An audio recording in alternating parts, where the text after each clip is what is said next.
एक महिला अपने पति, सास ससुर और ननद के साथ घर में रहा करती। दोस्तों, उसकी शादी को लगभग 1.5 से पौने 2 साल हुए थे और इन 1.5 से पौने 2 सालों में पिछले 8 महीने से उसके साथ अजीबो गरीबो घटना हो रही थी। घर में सांप कहीं से आ जाता और इस महिला को डस लेता। दोस्तों, 9 बार यहाँ पर सांप इसके पास आते हैं, जिसमें से करीब करीब 4 बार इसे डस लिया जाता है और 4 बार सांप के डसने के बाद भी ये ठीक रहती है। बाद जो हकीकत सामने आती है, कभी किसी ने सोचा भी नहीं होगा कि आखिरकार अपनी बहू के साथ घर के लोग ही ऐसा कैसे कर रहे थे। अगर आप भी पूरे मामले को डिटेल से जानना चाहते हैं कि वो सांप कहां से आते थे और इसी महिला को क्यों डसते थे, तो वीडियो को जरा सा भी स्किप ना करें, लास्ट तक वीडियो को जरूर देखिएगा। आगे बढ़ने से पहले हमारी वही रिक्वेस्ट कि जो हमारे चैनल के साथ नए हैं, कृपया करके चैनल को फॉलो कर लें, बेल आइकन को जरूर प्रेस करें। नमस्कार, जय हिंद। आप देख रहे हैं APH न्यूज राहुल रावत के साथ। दोस्तों, आज की जो हकीकत की घटना आप लोगों को बताने जा रहा हूं, उत्तर प्रदेश के मुरादाबाद की हकीकत की घटना है। यहां पर जानवी नाम की एक महिला जो अपने पति पंचम और ससुर जयराम और उसकी सास और यहाँ पर उसकी जो ननद है उनके साथ यहाँ पर रहा करती है। दोस्तों, जो जानवी होती है वो गरीब परिवार से होती है। उसकी 4 और बहनें होती हैं, माता पिता गरीब होते हैं। लेकिन यहाँ पर जो जयराम है, पंचम है, वो बार बार जानवी से यही कहते कि तुम अपने पिता से दहेज लेकर नहीं आई, जाओ कुछ दहेज लेकर आओ। लेकिन यहाँ पर जानवी एक आध बार तो कुछ पैसे लेकर आती है, लेकिन बाद में वो साफ मना कर देती है, क्योंकि उसके पिता उससे कहते हैं कि बेटा, हमारे पास अब कुछ भी नहीं है तुझे देने के लिए। अगर तू बार बार हमें परेशान करेगी तो हम गलत कदम उठा सकते हैं। बेटा, हमारे पास ज़्यादा कुछ है ही नहीं। यहाँ पर जानवी की भी समझ में आ जाता है कि तुझे अब इसी तरह से इनके साथ रहना है। अब यहाँ पर चाहे इसके साथ कोई जुर्म हो, चाहे कुछ भी हो, ये यहाँ पर आराम से रहने लगती है। जानवी चुपचाप अपनी ससुराल में रहने लगती है। जो इसका पति होता है वो भी इससे अलग रहने लगता है। जानवी अकेली एक कमरे के अंदर सोने लगती है और जब अपने पिता जयराम से बातचीत करता है, दोनों मिलकर एक प्लान बनाते हैं। क्यों ना प्लान के तहत इसको इस दुनिया से हटा दिया जाए। में ही एक सपेरा रहा करता है जिसका नाम श्याम होता है, जो पश्चिम बंगाल का रहने वाला होता है। इसी जयराम के एक मकान में वो रहा करता है। अब उससे बातचीत करते हैं और उससे कहने लगते हैं कि हमें दवा के लिए एक सांप चाहिए, जब भी तुम किसी सांप को पकड़ो तो हमें सांप दे देना। दोस्तों, यहाँ पर श्याम भी कह देता है कि ठीक है, मैं आपको सांप दे दूंगा। दोस्तों, उसके बाद शाम एक दिन जंगल से एक जो गड्ढा होता है उसके अंदर से एक सांप को पकड़ता है और इस सब के बारे में जयराम को पता चल जाता है। तो जयराम और उसका बेटा शाम के पास पहुंच जाते हैं और शाम से कहने लगते हैं कि हमें ये सांप दे दो। दोस्तों, यहाँ पर जो श्याम है वो कहने लगता है कि सब लोगों के सामने मैं तुम्हें सांप नहीं दे सकता, मैं शाम को तो मैं अकेले में सांप दे दूंगा। श्याम और जयराम जैसे ही शाम होती है वो श्याम के घर पर पहुंच जाते हैं और वहां से उनसे वो एक बोरे में भरकर सांप ले लेते हैं।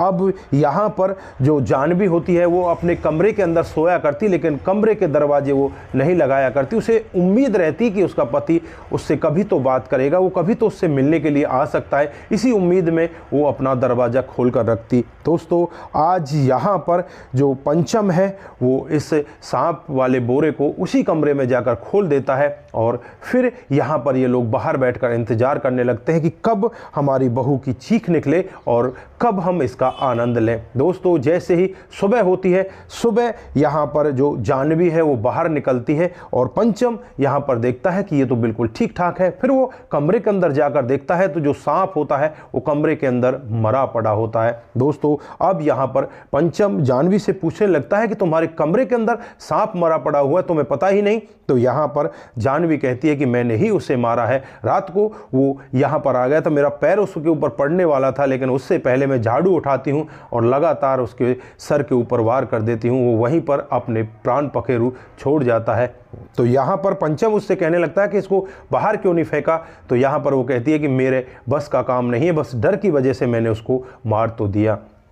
दोस्तों अब यहाँ पर पंचम उस सांप को उठाता है, उठाकर उसे बाहर फेंक कर आ जाता है। अब उसके बाद यहाँ पर जो जयराम है और पंचम है वो सोचने लग जाते हैं कि यार इसने तो इस सांप को मार दिया, लेकिन अब की बार दूसरा सांप लेकर आते हैं। फिर ये श्याम के पास पहुँच जाते हैं, श्याम से कहते हैं कि हमें सांप चाहिए। वो सांप कम जहरीला था, हमें ज़्यादा जहरीला सांप चाहिए। के बाद श्याम यहाँ पर इन्हें मना भी करता है, लेकिन श्याम के ऊपर ये दबाव बनाने लगते हैं, उसे डराने धमकाने लगते हैं। तो यहाँ पर श्याम इन्हें दूसरा सांप भी दे देता है। दोस्तों जब उस सांप को यहाँ पर जानवी के कमरे में छोड़ा जाता है तो जानवी जैसे ही यहाँ पर उठती है उसका पैर उस सांप से टकराता है। उसके बाद वो सांप यहाँ पर इस जानवी को डस लेता है और यहाँ पर जानवी चीखने लगती है, चिल्लाने लगती है। उसका पति यहाँ पर पंचम बार बार कहने के बावजूद भी नहीं आता। फिर जब उससे कहा जाता है कि मुझे सांप ने डस लिया है, मुझे हॉस्पिटल लेकर चलो, दोस्तों यहाँ पर वो कहने लगता है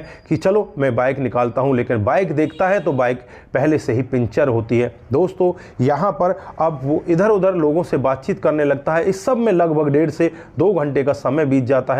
2 घंटे के बाद यहाँ पर इस जानवी को हॉस्पिटल में पहुंचाया जाता है और जब डॉक्टर साहब यहाँ पर उसका उपचार करते हैं तो यहाँ पर जानवी बच जाती है। दोस्तों अब यहाँ पर जो पंचम है और जयराम है वो सोचने लग जाते हैं यार इतना जहरीला सांप था, उसके काटने से भी ये कैसे बच गई। फिर ये अपने घर आ जाती है। जो आसपास के लोग होते हैं उनको जब पता चलता है कि इस घर में सांप है और यहाँ इस घर की बहू को सांप ने डस लिया है, वो कहते हैं कि सांप को पकड़वाया जाए। लेकिन यहाँ पर जो जयराम है वो कहने लगता है कि वो तो जा चुका होगा, वो यहाँ पर नहीं है। तो यहाँ पर और भी जो लोग बाग होते हैं वो कहते हैं कि नहीं नहीं, वो तुम्हारे घर में नहीं तो किसी और के घर में होगा, उसे यहाँ पकड़वाओ। फिर यहाँ पर उसी सपेरे श्याम को बुलाया जाता है। श्याम यहाँ पर पंचम के घर से ही उस सांप को पकड़ लेता है और पकड़कर उसे जंगल में जाकर छोड़ आता है। लेकिन कुछ ही समय और बीतता है। फिर यहाँ पर जो जयराम है वो श्याम के ऊपर दबाव बनाने लगता है कि हमें सांप चाहिए। दोस्तों अब यहाँ पर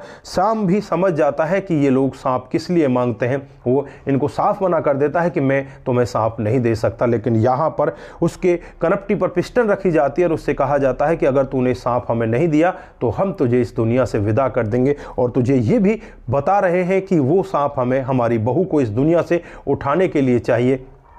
दोस्तों अब यहाँ पर श्याम करे तो क्या करे, फिर उससे सांप लिया जाता है और इसी तरह से यहाँ पर लगभग 9 सांप इस सांप से ले लिए जाते हैं, जिनमें से 4 बार यहाँ पर जानवी को ये सांप डस लेता है और 4 बार डसने के बाद यहाँ पर जानवी बच जाती है। जब लोग बागों को ये मामला पता चलता है कि एक घर के अंदर एक महिला को 4 बार सांप ने डस लिया है और 9 बार वहाँ पर सांप निकल आया है, तो यहाँ पर हर कोई व्यक्ति सोचने के लिए मजबूर हो जाता है। कुछ लोग तो यहाँ पर कहने लगते हैं कि शायद इस महिला का इन सांपों से कोई दुश्मनी है या इस महिला ने पाप ही इतने किए हैं इसलिए इस महिला को ये सांप डस रहे हैं। दोस्तों तरह तरह के यहाँ पर लोगों के वाकया होते हैं और उसके बाद जब यहाँ पर श्याम से और अगला सांप मांगा जाता है तो यहाँ पर श्याम टूट सा ही जाता है और वो कहने लगता है कि यार तूने बहुत ज़्यादा गलत काम कर दिया है। अब यहाँ पर ये इस महिला को किसी दूसरे तरीके से भी मार सकते हैं, क्यों ना अब इसके मायके में जाकर इनके घर वालों को बताया जाए। फिर श्याम सीधे जानवी के गांव में पहुंचता है और उसके घर का पता करके यहाँ पर जानवी के पिता से मिलता है और पिता को पूरा वाकया बताया जाता है कि तुम यहाँ पर आराम से बैठे हुए हो, वहाँ तुम्हारी बेटी के साथ इतना गलत काम हो रहा है, वो सांप मैं ही उन्हें देता हूँ। और इस तरह से वो सांप यहाँ पर इसको मारने के लिए छोड़े जाते हैं। दोस्तों यहाँ पर पिता जब अपनी बेटी के खिलाफ ऐसे शब्द सुनता है तो पिता के भी हाथ पैरों के नीचे से जमीन खिसक जाती है और पिता यहाँ पर सीधे नज़दीकी पुलिस स्टेशन में पहुँच जाता है और वहाँ जाकर इन सभी लोगों के खिलाफ मामला दर्ज करवा देता है। दोस्तों पुलिस एकदम से हरकत में आती है। यहाँ पर श्याम और जयराम, पंचम, सास और ननद यानी कि 5 लोगों की यहाँ पर गिरफ्तारी हो जाती है और जब इनसे सख्ती के साथ पूछा जाता है तो सभी लोग अपना अपना जुर्म कबूल कर लेते हैं। दोस्तों यहाँ पर श्याम को सरकारी गवाह बनाया जाता है और यहाँ पर जयराम, पंचम ये मुख्य आरोपी होते हैं, सास और ननद ये भी आरोपी होते हैं क्योंकि ये सब इसमें शामिल होते हैं। दोस्तों शाम को सरकारी गवाह बनाने के बावजूद 6 महीने की सजा सुनाई जाती है कि उसने भी इनका साथ दिया था। उसके बाद जयराम और पंचम को उम्र कैद की सजा सुनाई जाती है और सास और ननद को इनको भी 6-6 साल की यहाँ पर सजा सुनाई जाती है। जब लोग बाग इस सजा को सुनते हैं और जब इस पूरे कारनामे को सुनते हैं तो दोस्तों हर कोई व्यक्ति एक बार के लिए हिल जाता है और जज साहब यहाँ पर जब सजा सुना रहे थे वो भी एक बार सोचने के लिए मजबूर हो जाते हैं। वो भी यहाँ पर श्याम और जयराम को देखकर कहने लगते हैं कि ये तो भगवान का आशीर्वाद इस महिला के ऊपर था जो ये बच गई, नहीं तो तुमने तो 4-4 बार इसको सांप से डसा दिया था। तुम जैसा दरिंदा इस दुनिया में यहाँ जीने लायक रहता ही नहीं है। बाकी तुम्हें मैं यहाँ पर उम्र कैद की सज़ा सुनाता हूँ। दोस्तों यहाँ पर उसके बाद कलम तोड़ दी जाती है और यहाँ पर अब इस श्याम के बारे में भी कुछ आप लोगों को मैं बता दूँ तो श्याम यहाँ पर जो भी सांप इन्हें देता था उसका जो जहर का दांत होता है उसे तोड़ दिया करता था, क्योंकि श्याम को पहले ही भनक लग चुकी थी कि इनको इस दुनिया से विदा कर देना चाहते हैं। इसलिए यहाँ पर श्याम उस सांप को जिसको भी इनको दिया करता उसके जो जहर का दांत होता उसे पहले ही तोड़ दिया करता। इसीलिए यहाँ पर जानवी को कुछ भी नहीं होता और जानवी यहाँ पर सुरक्षित बच जाती। दोस्तों फिलहाल जानवी यहाँ पर अपने पिता के घर आ जाती है और जब यहाँ पर आसपास के लोग ये पूरा वाकया सुनते हैं तो हर कोई एक बार दहशत में चला जाता है कि इस महिला ने कितना सहा है। 9 सांप इसके ऊपर छोड़ दिए गए। दोस्तों ये परिवार कैसा होगा जिसने 9 सांप अपने घर की बहू के ऊपर छोड़ दिए, स्पेशल उसे इस दुनिया से विदा करने के लिए। जब परमात्मा किसी के साथ अच्छा चाहता है तो चाहे आप लाख बुरा कर लो उसके साथ बुरा हो ही नहीं सकता। यहाँ पर जानवी के ऊपर परमात्मा की दया दृष्टि थी इसलिए उसके साथ कुछ बुरा नहीं हुआ और आज जानवी यहाँ पर सुरक्षित होती है। दोस्तों यहाँ पर जो जानवी का पिता होता है उसके लिए एक दूसरा लड़का देख लेता है और उस लड़के के साथ यहाँ पर जानवी की शादी कर दी जाती है। जानवी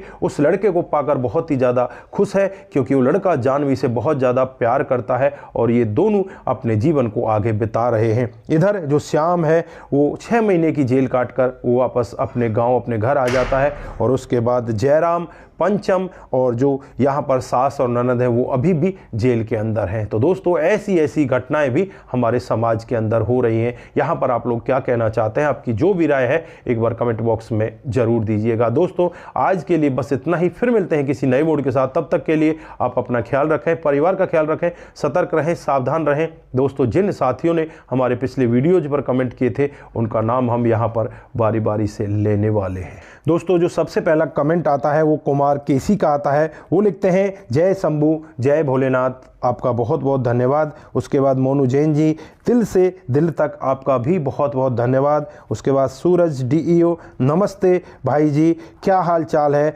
आपकी स्टोरी बहुत ही अच्छी होती है। I am Suraj from Fiji, God bless you, आपका बहुत बहुत धन्यवाद। उसके बाद लर्जन राजू जी, सर जी आपने सुना होगा प्यार झूठा नहीं है, आज आपने मुझे मेरा बचपन याद दिला दिया, 1975 का लव जो अधूरा इसलिए समझ में ये सब था। तो आपका कमेंट के लिए आपका बहुत बहुत धन्यवाद।